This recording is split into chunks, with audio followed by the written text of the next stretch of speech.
ضيفتنا النهارده في السفيرة عزيزة يعني الحقيقة بنت مشرفانا. احنا بنبقى سعداء جدا من البنات الصغيرين اللي كل واحدة فيهم بتتميز بشيء ما. بنحس انه المجتمع والفترة الجاية ومستقبل مصر لو في بنات كتير زيهم هيبقى مختلف تماما، وده اللي احنا بنحلم بيه بالنسبة لمصر. معانا لينا الهراس. لينا الهراس هي نموذج لطالبة صغيرة السن، ولكنها تم اختيارها، سافرت لجنيف في سويسرا علشان تمثل مصر بين طلبة مدارس من كل أنحاء العالم، وهي طالبة في الكلية المدرسة الكندية الدولية في مصر.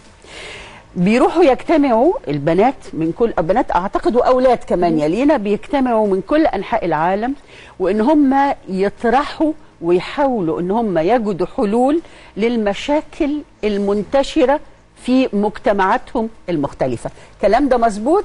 مظبوط. مبسوطه مني يا لينا؟ ايوه. عندك كام سنه حبيبتي؟ 18. 18. وانت طالبه في سنه ايه في الكليه في المدرسه؟ في جريد 12. ها؟ اخر سنه. اخر سنه وتدخلي الجامعه السنه الجايه؟ ان شاء الله باذن الله. ايه بقى احكي لنا قصتك، وايه المسابقه وايه اللي خلاكي تروحي جنيف ورايك فيها ايه؟ هي الاول ابتدت كام يو ان في مصر عادي، هو بيبقى بيتعمل في كذا جامعه وفي كذا مدرسه في مصر. معلش ان انا هقطعك، عايزين بس نعرف الساده المشاهدين ايه الام يو ان. الام يو ان ده نموذج مصغر للامم المتحده. بيختاروا الطلبه وبيخلوا كل طالب او طالبه يمثل بلد معينه، صح كده؟ ايوه. انت كنت بتمثلي انهي بلد؟ رومانيا. رومانيا. بتبقي دارسه بقى موضوع رومانيا، بتبقي دارساه وبتتكلمي عن مشاكلهم وتجدي الحلول ليها.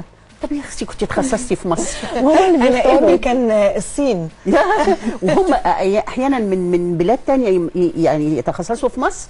هم اللي بيختاروا عشان محدش بيمثل بلده، لازم تدرسي بلد تانية وتعرفي مشاكلها وتقدميها من وجهة نظرهم علشان تجمعي معلومات اكتر عن العالم. وده بيساعد ان كل الناس من بلاد مختلفة بتقدم بلاد هي مش عايشة فيها، فبيفهموا اكتر عن اسلوب الحياة في البلد دي وازاي هي مختلفة عن بلدهم.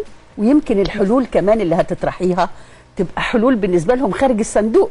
يعني مش كده، يعني اكيد اللي فكر في مصر لقى حلول تانية مش احنا بنفكر فيها، لانه عقليه اخرى ورؤيه اخرى. ايوه بالظبط. معلش يا لينا احنا قطعناكي بس عشان عايزين نفهم. اتفضلي.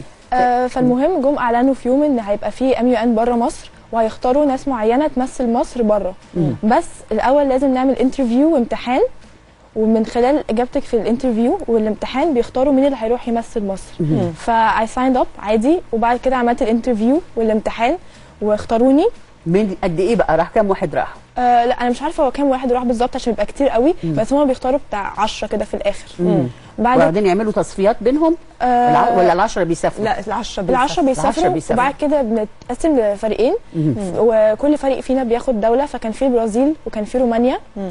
وبعد كده سافرنا جنيف، وهناك رحنا للمقر الرئيسي للامم المتحده وفرجونا على القاعات وفرجنا ازاي هما بيتناقشوا وازاي هما بيوصلوا لحلول، وده بياخد ساعات كتير قوي وكمان طبعا. ايام. ورحنا القاعات وورونا. بس اكيد كانت تجربه جميله. هي جميله قوي. يعني قعدتوا قد ايه في القاعات اللي هناك؟ هو كان يوم من اوله لاخره بس. وكذا قاعه بقى بيدور فيها كذا نقاش مختلف، لان هي بتبقى متقسمه لكذا كونسل. يعني مثلا بيكون في كونسل مهتم بحقوق المراه، وبيكون في كونسل مهتم بالارهاب، وفي مجلس الامن، وفي كونسل بيكون مهتم بالاقتصاد العالمي، في كونسل مهتم بالبيئه. هما بقى بيختاروا كل واحد على حسب اجابته في الانترفيو والامتحان هيروح في انهي كونسل من دول. طب اسمعي يا لينا، يعني مثلا هل انت بتبقي على درايه في الورك شوب او المكان اللي فيه الارهاب مثلا، ايه النتيجه اللي وصلوا لها؟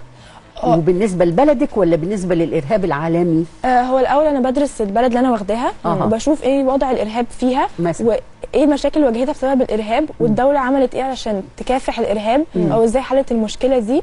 وكل واحد بيبص على دولته المختلفه، لان مثلا مصر بتعامل الارهاب بطريقه مش زي مثلا ما سوريا بتعامل الارهاب. فكل واحد بيكون دارسها وكل واحد بيروح بحلول، وكل واحد بيكون دارس مش عارف بقى اللي جنبه هيقول ايه عن البلد بتاعته. طبعا. بس طيب انت حصلتي على جائزه المعلم السنويه، ايه حكايتك مع الجائزه دي؟ الجائزه دي بتتقدم في اي حفله تخرج لاكتر طالب متفوق على مستوى المدارس، والحمد لله انا خدتها. ما شاء الله. انت بقى ايه كان ايه عملتي جبت يعني بالنسبه النجاح ولا بايه؟ هي اولا طبعا نسبه النجاح، بس كمان في فاكتورز تانيين زي المشاركه، عناصر اخرى يعني المشاركه والجو الاجتماعي يعني، بس هي مش مذاكره بس. طب مين اللي بيشجعك يعني وانك انت تشتركي في الحاجات دي، وانك انت تخشي في الجوائز والحاجات دي، المسابقات والحاجات دي؟ ماما وبابا. ايوه بالظبط. مامتك طيب ولا باباكي؟ لا كده هخش في مشاكل. اوعي تقولي اوعي. الاثنين الصراحه بيشجعوني، الاثنين بيشجعوني يعني اكتر من بعض.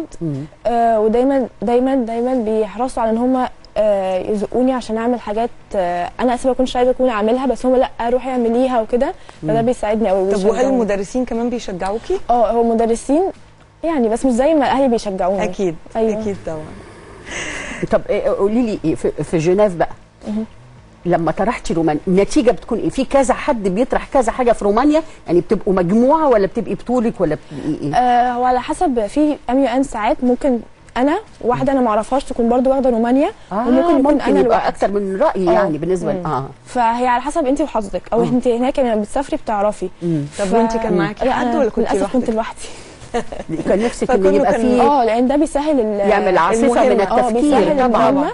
وكمان احنا الاثنين بيكون عندنا اراء مختلفه، فبنرد على حاجات اكتر، بس لما بكون لوحدي كده ما بتكونش زي ما بيكون معايا حد.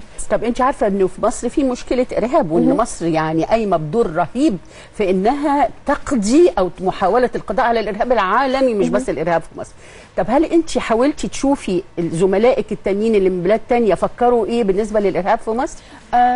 هي المشكله دي كانت في مجلس الامن، وكان في حد اعرفه كان دخل مجلس الامن، وهم اقترحوا ان هو يتم ان هم يعملوا منظمه عالميه ضد مكافحه الارهاب بمشاركه كل الدول، تخصص دخل. ايوه دخل من ميزانيتها يعني، من ميزانيتها عشان يساعدوا يكافحوا الارهاب بشراء اسلحه جديده وبالتعاون.